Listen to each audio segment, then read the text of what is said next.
What you're about to hear is the first chapter of Dietrich Botstieber's autobiography, Not on the Mayflower.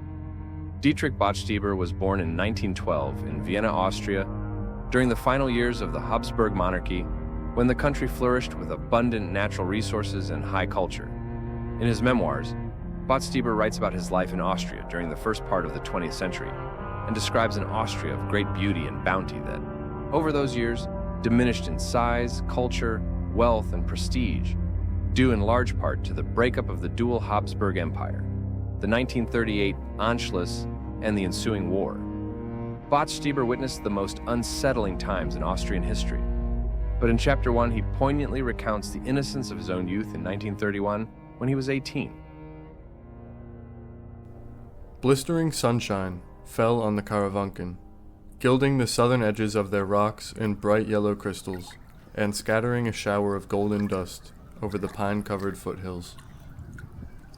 From there, the glitter seemed to flow down to the surface of the lake, lazily alive with spots and freckles of golden glow. The water was clear, dark green in color, but that was only because the dark green pine forests were reflected in it, and because deep down, below the surface, there seemed to be another forest. It was not visible now, but at other times, when I had looked straight down, I could see dark green plants, waving slowly in the gentle currents of the lake. I was paddling rhythmically, and each time my right paddle dipped down into the dark green liquid crystal, it stirred up a miniature whirlpool, which lengthened and stretched as the paddle moved backward, and some drops of liquid gold dropped into the end of my own self-made miniature maelstrom, which gobbled them up and made them green, liquid, crystal, and water again. Behind me, in perfect timing with the rhythm of my paddle strokes, another paddle dug into the water. It was a familiar rhythm. We had often paddled together, but never so smoothly, silently, and undisturbed. The water around us, the shores of the lake, and the mountains in the distance, all were enshrouded in perfect silence. Behind us lay the glittering resort town of Felden. Ahead, and to our right in the distance, was a peninsula jutting out from the foothills. A small church stood on it, surrounded by a cemetery, as usual in those small Austrian villages, and a few houses, small gardens, possibly a tiny inn. But it was that small peninsula, with the church called Maria Wort, that had given the lake its name. Although on its shores there were several larger villages, towns, and even a real city at one end, far ahead in the distance, not yet visible. We had started out from Felden early that afternoon. It was another perfect summer day, as had been throughout the weeks before, crisp warm air, bright sunshine, and a deep blue sky, with only a few white clouds appearing very late every afternoon over the peaks of the mountains. They came from the south, from the Mediterranean, where the sun drew vapor from the sea and the north wind carried the moisture-laden air towards the mountains. There, the air rose into the colder layers where clouds were formed, but in this summer climate they did not bring rain. They dispersed over the clear sky and disappeared again, leaving Felden, the lake, and all the hills, valleys, forests, and villages in the perfect sunshine of those August days. Felden was a tiny little town, whose major purpose in life seemed to be beautiful.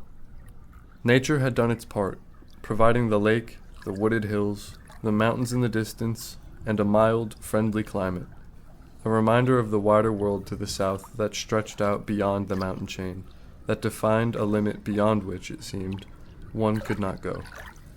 On the far side was another land of hills, lakes, and green pastures reaching out towards the shores of the Adriatic, where sandy beaches were drenched with sunshine. But it was forbidden to us, this land that had once been another part of Austria, like Felden, like the Lake of Wort, like Vienna. A drop of that green golden water splashed on my right knee, bringing me out of my reverie. I turned around for a moment to glance back at Felden.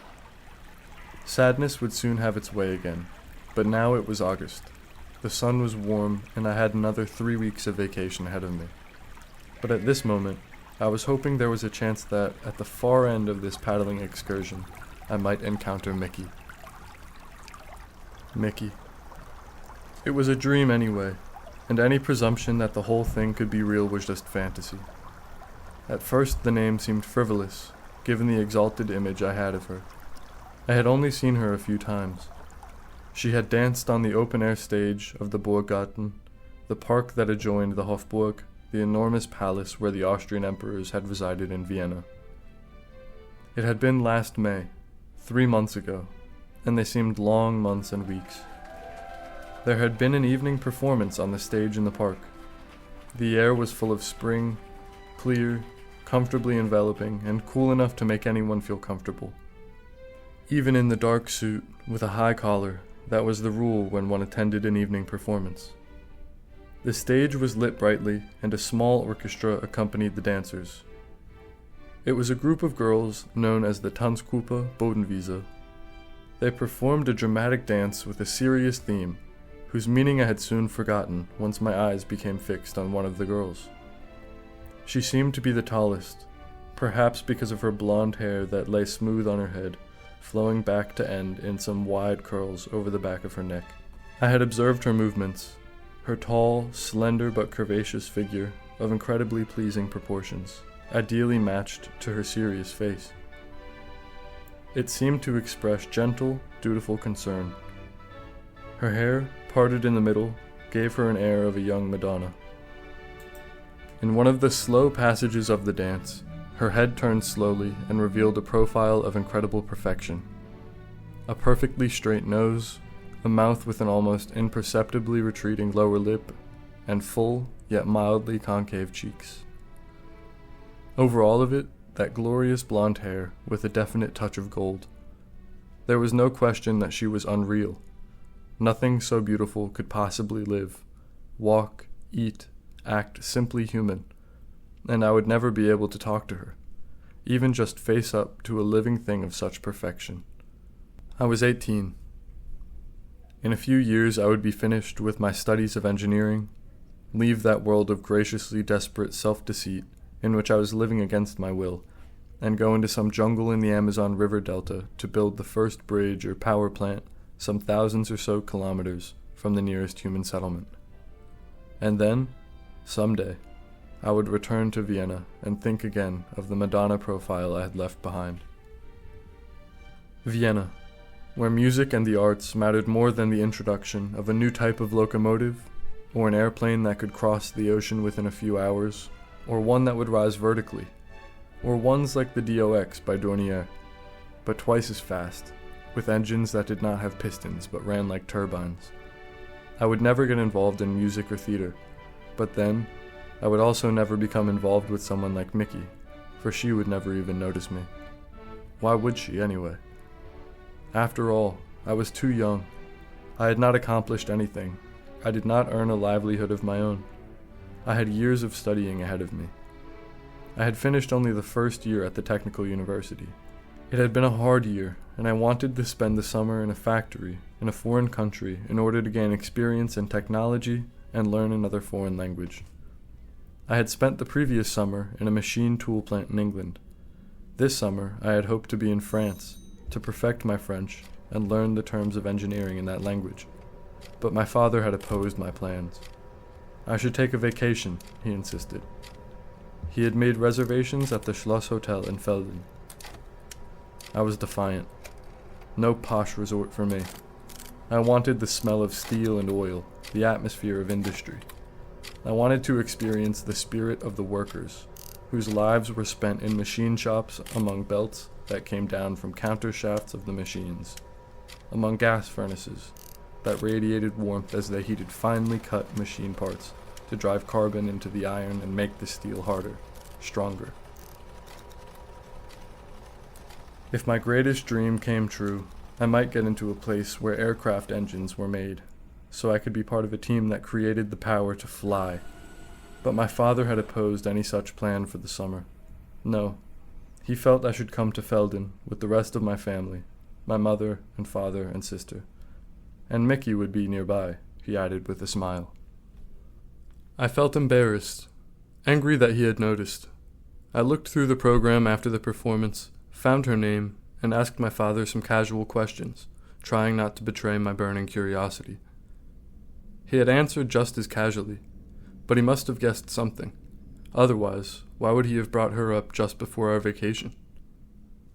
We were comfortably ensconced in a chateau that had been turned into a hotel. Spacious, solemn, antique in size, style, and layout, but modern in conveniences, surrounded by a wonderful old park. Shortly after we checked in, a friend and schoolmate, Peter Grunwald, had arrived from Vienna, along with his folding boat.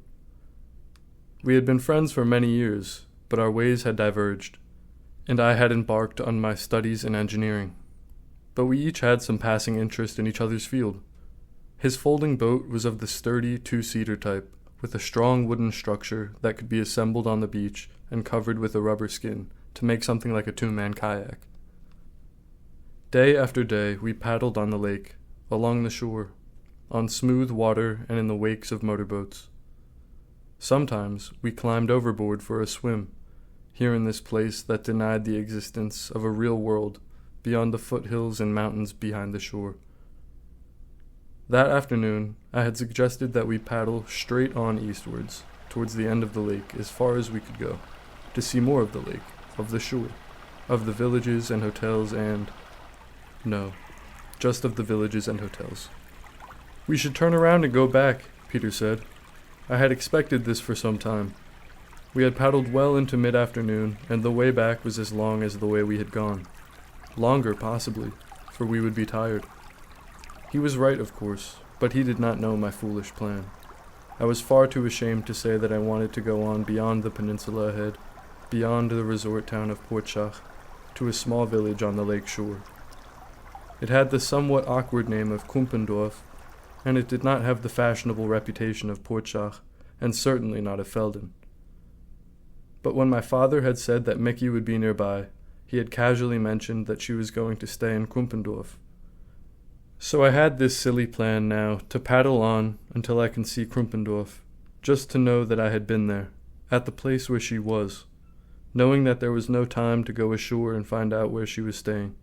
And even if there were time, could I go around in swim trunks, asking for the address of a visitor? And even if I found her, how could I approach her? She didn't know me. She wouldn't care to spend any time with me. It was a foolish quest, but I was going to paddle my way to Kumpendorf against the water, time, reason, and Peter Grunwald. "Let's just go beyond Portschach," I answered casually, paddling steadily, but with an increased effort which I did my best to conceal. "You'll be late for dinner," he warned me, and he was right. I was to join my parents for dinner at the Schloss Hotel in Felden at 6. Peter stayed in a small private house where he rented a room and was free to take his meals anywhere, at any time. The meals at our hotel were luxurious, and during the entire time of Peter's visit to Felden, I had a feeling of guilt, a little like the rich man's son with a poor friend. But at this moment I envied him. He was right. I would be late for dinner, if we didn't return immediately and paddle full power on the way back. "Just beyond the peninsula to see what's there," I said casually, and kept paddling. I knew it was crazy because the peninsula extended quite a way into the lake, and it was a long stretch to travel at our slow pace, but I was intent on reaching Kumpendorf. Then I could tell myself that I had been where Miki was. I might meet her later in Vienna and find something to talk about by saying I had seen Kumpendorf, where she had been that summer. In the program of that dance performance at the Burggarten in Vienna, her name was listed as Miketta Hirmer. Perhaps this was a stage name, but my father had referred to her as Mickey or Miki, whatever the spelling might be. She probably was now on the terrace of the hotel in Portschach, dancing with some tall, handsome stranger, and perhaps, at some point, she might look out over the water and see a little folding boat passing by. "It's really getting late," Peter said, and sniffed. He always sniffed, after every sentence, except on rare occasions when he had happened to hit upon a subject that held his special interest, like anatomy, embryology, or socialism. On those occasions, he bunched several sentences into one, talking rapidly, and sniffed only once for each bunch of sentences. but I ignored him and tried to come up with a plan that made sense. The sensible thing would have been to go, on some other day, to the Kurat, the tourist information center in Krumpendorf, introduce myself and inquire about the address of Miss Miketta Hyama. I would be properly dressed when I showed up at her hotel, pension, or guest house and introduced myself. Then I could ask if she cared to join my family one evening for dinner at our hotel. I would try to keep it casual, not reveal that I was scared and embarrassed and deathly afraid of being close to a deity with blonde hair and a Madonna profile, and a royally feminine figure and bright blue eyes. Of course, she would probably not accept an invitation from someone like me, but my father's name might persuade her to accept. There might be an evening when she had no other engagements. But I had not done the reasonable thing. Instead, I found myself in a little rubber folding boat, dressed in nothing but a pair of scanty bathing trunks, too late to paddle back to Felden for dinner, unsure of what to do next, and Peter behind me, sniffing. I started a wide turn to the right, paralleling the shoreline. The peninsula of Portschach jutted out into the lake to our right. To get around it, we would have to go towards the middle of the lake and then around the tip with a left turn. Peter took my turning as an indication that I had agreed to return to Felden, so he dipped his paddle into the water and took a powerful stroke, making us turn further to the right and almost into the sun. Since he was in the rear of the boat, he had more control over its direction. I had to counter with strong strokes of my paddle to pull the boat towards the left. "What are you doing?" he asked and sniffed. "It's going to be dark before long." "Let's just go to the peninsula and see the other side," I replied. Of course he was right. The sun was creeping toward the mountain peaks. We could hardly hope to paddle all the way back before dark. We would paddle back with the sun in our eyes, then in the twilight, and then in deep darkness. My father would be worried and angry, but I was still determined to go around that peninsula and get a glimpse of Krumpendorf. If only it had a more romantic name. At this point, Peter suggested that we leave the boat somewhere and take one of the passenger ships connecting the towns on the lakeshore, stopping at Portschach, Felden, and other places. We had made a wide turn to the left. The sun was clearly behind us now, and the air was cooler. Not far from us was a small sailboat, barely moving in the light breeze of the lake. One could see that the people in the boat were pulling out a pair of oars to row back to shore. Further out, the rowboat was slowly moving in a wide arc, making ripples in the otherwise smooth water. I could see that there were several people in the boat. One was sitting near the bow, facing the stern and pulling the oars in easy, graceful strokes. I compared his rowing with ours and concluded that our boat made far more speed, with less effort. A clumsy thing, such a wooden rowboat, in which one had to sit facing backwards to row forward. An unimportant thing, such a rowboat, but for some reason it held my attention. Then I saw a spot of gold in the rowboat. It couldn't be, but it was there. It was the gold of blonde hair, like the hair I had admired in the stage lights. I did not feel our boat moving as it flew lightly under the water towards the little rowboat ahead. Behind me, I heard something like Peter's voice, something like, "What are you doing?" or some other unimportant remark. I slowed down just as we were next to the rowboat, and I looked straight into that face I remembered. The blonde, the golden blonde hair, parted in the center, flowing back in a large open curl, the blue, innocent eyes, questioning, with a light smile. The Madonna-like expression, the little straight nose, the curved lips, the light complexion with that faint, gradual shading of red at the cheeks. It was Mickey, just as I remembered her. But now she was before me, and I realized that I had to say something. A greeting, an explanation, something that would not be final, not casual. The gentleness of her face and her light smile of surprise were at least encouraging. I never remembered afterwards what I had said to her. I only knew that I was in a cloud, a daze, some strangely elated condition, as we turned our little boat and paddled towards the shore. I remember some remark from Peter, "So that's why," or "So that's what you had in mind," with the mandatory sniffing, and this time, some added giggling. I now knew her personally, had introduced myself, and she had smiled at me, and agreed to come to a dance at the hotel in Felden that evening. It was so much more than I could comprehend, but the sun had started to touch the rim of the mountains, and I had to be back in Felden. Not too late to be ready for dinner, dress, explain, and be ready for the evening that I had dreamed about. I realized that I was not up to it. She was too beautiful. She was older than me, probably, as old as 22. It was senseless, impossible, but it was a connection.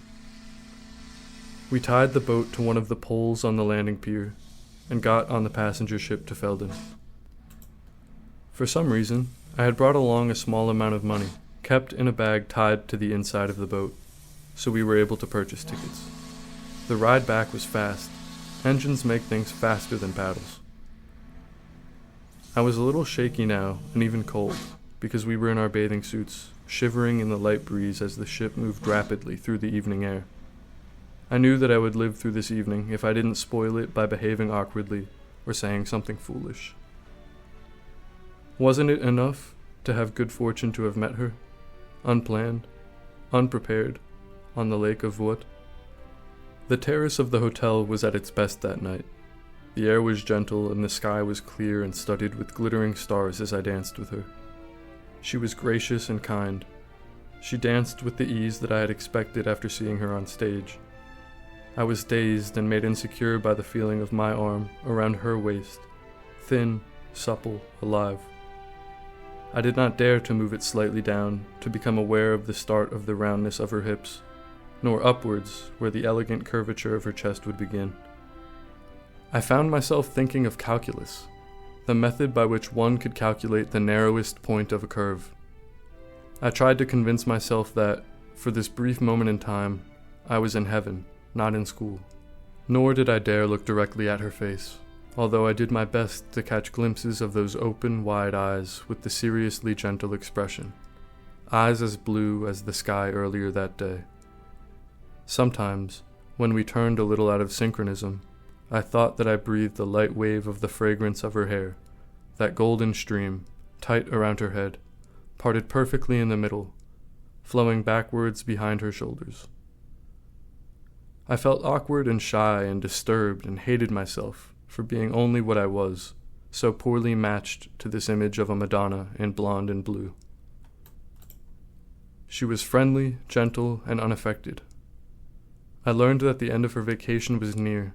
She would only be here 3 more days. She had enjoyed her time in the sun, in the water, her days without cares and schedules. I tried to talk about her dancing, her performances, her plans, and she answered freely, but it soon became clear that she preferred not to talk about herself. I noticed that she did not wear any makeup or lipstick, and I was happy about it. Artificially enhanced beauty would have disturbed the image of perfection I was determined to see in her. I faintly realized that I was not thinking clearly.